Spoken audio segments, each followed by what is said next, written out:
رتل القرآن ترتیلا، قرآن کو ٹھہر ٹھہر کے پڑھو۔ آج ہم تو اس مسجد کا انتخاب کرتے ہیں کہ جہاں آدھے گھنٹے میں تراویحیں ختم ہو جائیں، اور کچھ لوگ اتنی تیزی کے ساتھ قرآن پڑھتے ہیں کہ قرآن پاک کے کسی لفظ کی سمجھ نہیں آتی کہ کیا پڑھا جا رہا ہے، اور جب وہ رکوع جانے لگتے ہیں یا لامون تا لامون کی خبر ہوتی ہے، باقی کوئی پتہ نہیں کہاں سے شروع ہوا کہاں اس نے ختم کیا۔ تو بہت سارے قرآن پڑھنے والے ایسے ہیں، فرمایا قرآن ان کے اوپر لعنت بھیج رہا ہوتا ہے کیونکہ وہ ترتیل کے ساتھ نہیں پڑھتے۔ حضور صلی اللہ علیہ وآلہ وسلم گزر رہے تھے تو ایک صحابی کو دیکھا کہ وہ قرآن کی تلاوت کر رہا تھا، اور ایک ایک آیت پڑھتا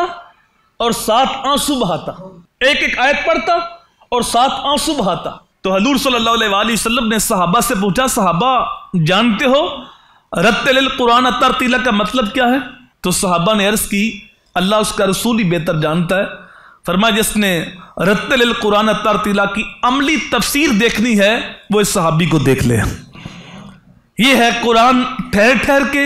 آہستہ آہستہ پڑھا جائے، اور قرآن پڑھتے ہوئے آنسو بہائے جائے اور رونے کی کوشش کی جائے۔ اللہ اکبر۔ حضرت ام عائشہ صدیقہ